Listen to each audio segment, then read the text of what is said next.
Es la presentación del titular de Educación, ya está con nosotros Ricardo Cuenca, para hablar de este inicio del año escolar y le haría una pregunta general, es decir, entre las herramientas que tuvieron el 20, que fue, digamos, una situación de shock, la pandemia, se tuvo que adaptar sobre la marcha la posibilidad de tener algún tipo de conectividad para que los chicos tuvieran finalmente clases virtuales, por supuesto no ha llegado a todos. Entre eso y lo que hoy se presenta como plan, ¿cuál es la gran diferencia? ¿Qué es lo que se ha avanzado, ministro? ¿Cómo está? Bienvenido.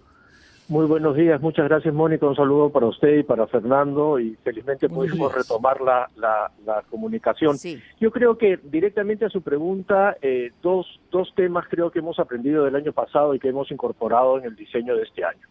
Uno primero es que felizmente ya tenemos poco más del 40% de tablets distribuidas, están llegando hasta el 31 de marzo, como lo anunciamos hace ya algún tiempo, el resto de tabletas. Encontramos una situación complicada respecto de la llegada y la distribución, la pudimos solucionar y felizmente eso es un indicador importante del cambio. Y lo segundo es que la estrategia Aprendo en Casa ya no solo se trata de un conjunto de programas de televisión, de radio, de internet, sino que se han incorporado una serie de otras estrategias complementarias, por ejemplo, la página web de Perú Educa, relacionada e interconectada con los programas de Aprendo en Casa, el Aprendo en Casa para padres, el Aprendo en Casa en comunidad, y además de esto, que creo que es el punto más importante, tiene que ver con cómo hemos empezado, gracias a un convenio con Google, a empezar a trabajar con Google Classroom para tener aulas virtuales allí donde hayamos avanzado con el tema de conectividad. Y en el tercer lugar, gracias a unos esfuerzos también del Ministerio de Transportes y Comunicaciones, porque eso no depende directamente del sector, tenemos ya en marcha 6.500 plazas públicas con internet inalámbrica, 1.000 escuelas en la Amazonía rural directamente contratadas en el marco del MTC. Nosotros tenemos más de 6.000 escuelas nuevas con plan de datos, docentes con planes de datos, y entonces estamos tratando de haber juntado todos los esfuerzos del Estado del año pasado en una estrategia mucho más integral que, como hoy empiezan las clases, el 2 de marzo empezaron los profesores los temas de planificación, tenemos hasta el 15 de abril esta situación remota y hacia finales de abril, ojalá las condiciones lo permitan, la apertura gradual y paulatina en algunas escuelas rurales del país. Hoy, como todos los lunes, tenemos la simulación y si hoy tuviésemos que haber tomado la decisión de abrir las escuelas, alrededor del 22% de las escuelas podrían haber abierto, todas ellas en zonas rurales, pero todavía tenemos un mes para ver cómo evoluciona la pandemia y a partir de ello tener mejor información para la apertura, ¿no? Ministro Cuenca, buenos días. Hemos comprendido que por lo menos durante un mes el instrumento básico para el contacto entre profesores y alumnos va a pasar por las tablets. Hemos entrevistado antes de recibirlo a usted a un compatriota en Madre de Dios que se refería a ellas como los celulares grandes y nos explicó claramente que él no sabe cómo usarla. Por eso quisiéramos que nos explique qué es lo que se ha hecho para que no solamente lleguen a su destino, sino que sean utilizadas de una manera adecuada por los niños que tienen que estar con sus padres en las casas. Muchos de los cuales, sobre todo en zonas rurales, como usted lo ha dicho, sí, no manejan estas tecnologías. A ver, los maestros han tenido desde el año pasado, pero este año en verano, sobre todo en enero, muy intensamente.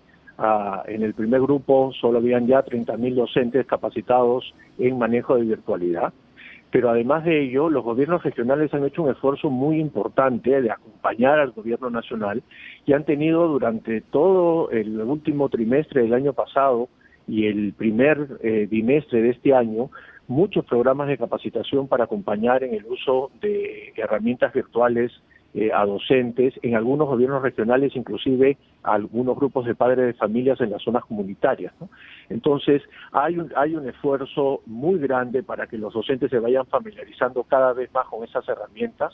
El Ministerio ha puesto estos programas de capacitación por delante. Hay otros 25.000 que han estado trabajando solamente en planificación en capacitación para hacer planificación virtual, y esto de acá además es Fernando, una actividad constante en el ministerio, ¿no? Entonces hay una compañía, sé que no es fácil para todos, algunos tenemos todavía algunas limitaciones con el manejo de tecnologías, pero estoy seguro que más bien apoyándonos en los estudiantes que muchas veces nos los enseñan, van a poder complementar el esfuerzo que está haciendo el Estado peruano a nivel del Ministerio de Educación, pero también a nivel de gobiernos regionales para poder atender esta situación. Pero mientras, digamos, no haya presencialidad o semipresencialidad por las razones expuestas en el tema sanitario, el primer vínculo, digamos, para estar con esta herramienta que es la tablet, van a ser los padres de familia.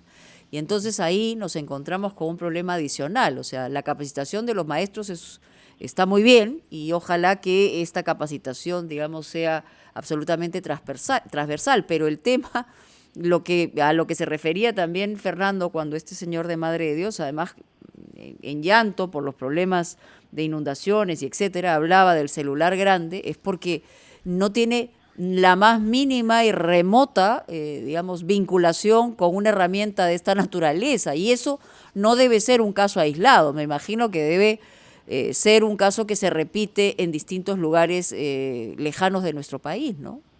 Sin duda, y es por eso que los maestros, entre otras cosas, tienen las indicaciones de poder trabajar con los padres de familia. Y es por eso que en este primer mes, Mónica, Fernando, hubiésemos podido empezar todo directamente como si no hubiese pasado nada. Pero el año pasado nos ha enseñado sobre este punto y algunos otros en los que tenemos que centrarnos, y por eso es que este primer mes, antes de programas de Aprende en Casa o cualquier otra iniciativa pedagógica específica, es fundamental la planificación del aprendizaje autónomo. Por un lado, eso quiere decir que los docentes están ya con su planificación trabajando cómo es que van a decirle a los padres de familia y a los estudiantes que puedan efectivamente trabajar de forma asincrónica, sin estar conectado en línea, no solo por los problemas de conectividad, sino porque ya sabemos que pedagógicamente es insostenible que alguien esté durante tantas horas expuesto a un programa o a una pantalla, sea de tablet, de computadora o lo que fuese, ¿no? Y por otro lado, contarle que los estudiantes son unos grandes maestros de la tecnología. Recordará usted, Mónica, que hace algunas semanas estuvimos en una entrevista y llamó el alcalde de Pampa Romás, de Ancas. Bueno, él ya tiene las tablets y los chicos nos han mostrado que sabían manejar las tablets mucho mejor que todos nosotros. La semana pasada, el día sábado, estuvimos con la Premier en Guanta, también con las tablets, y debo confesar que también los estudiantes están mucho más familiarizados. Entonces, en esta situación tan excepcional, hay que todos tratar de contribuir, Estado, padres de familia, por supuesto los docentes y por supuesto los propios estudiantes, en tratar de sacar adelante este año tan excepcional, tan atípico y en medio de esta crisis que lamentablemente aún no acaban. Ministro Cuenca, usted habla de un enfoque de vuelta a las clases presenciales progresivo, seguro, flexible y voluntario. Y para eso es que han diseñado, nos ha hecho saber, un plan de concertación entre el gobierno nacional, es decir, usted en este caso como ministro, gobiernos regionales, distritales y la comunidad educativa. ¿Cómo que se ha diseñado la concertación entre estos 4 actores diferentes? Sí, mire, Fernando, si antes la educación siempre se dijo que tenía que tener un enfoque intergubernamental e intersectorial, ahora la pandemia nos ha mostrado que es absolutamente inevitable. Y por lo tanto, el diseño incluye que el Ministerio de Educación habilita un conjunto de distritos en los que se podría tener algún nivel de presencialidad y ofrece todos los protocolos y las herramientas necesarias para que esta apertura pueda darse.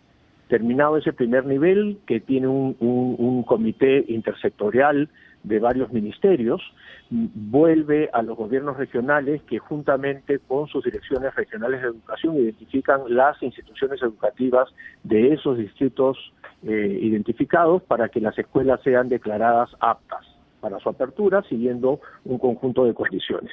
Luego se pasa a nivel local y finalmente a nivel de la comunidad educativa, donde docentes, directores, padres de familia y también estudiantes toman las decisiones de esta apertura.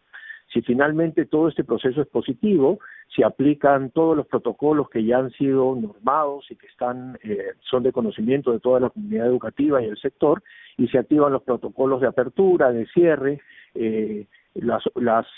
por ejemplo, las direcciones regionales de educación están iniciando la compra de mascarillas para docentes y para estudiantes. Todos los kits de higiene ya están casi en el 100% de los colegios comprados. Los gobiernos regionales tienen que ejecutar, junto con el programa de mantenimiento escolar, los lavamanos, ya sean estables o móviles, para poder tener las condiciones de salubridad.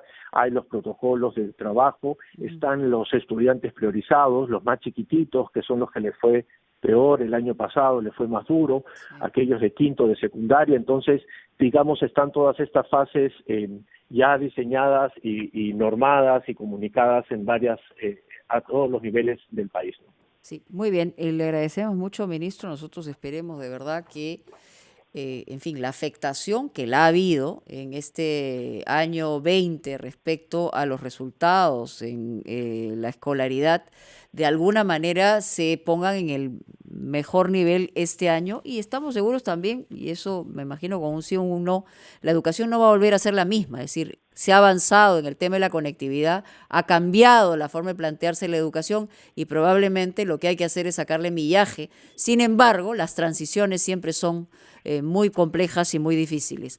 Ministro, estaremos conversando. Sí, si quiere finalmente, pero... Sí, si me permite, Mónica y Fernando, no, dirigirme este primer día de clases a través de RPP a todas las maestras y los maestros del país, diciéndoles que, como les he dicho ya antes, el año pasado han demostrado que se han puesto en el hombro, a pesar de las enormes dificultades que tenemos en el país, un año totalmente atípico, que la sociedad confía mucho en ellos, que yo confío mucho en ellos, y que así como todas las mañanas me despierto diciendo que hay que vencer el miedo, hay que vencer la desesperanza, hay que vencer el agobio, hoy con mucho optimismo les digo que vamos a sacar adelante este año educativo, y que es posible que a pesar de todo podamos hacerlo mucho mejor que el año anterior. Y muchísimas gracias, y con mucho ánimo empezamos este año 2021. Muchas gracias, Mónica, Fernando. No, gracias a usted. Vamos con el gran resumen.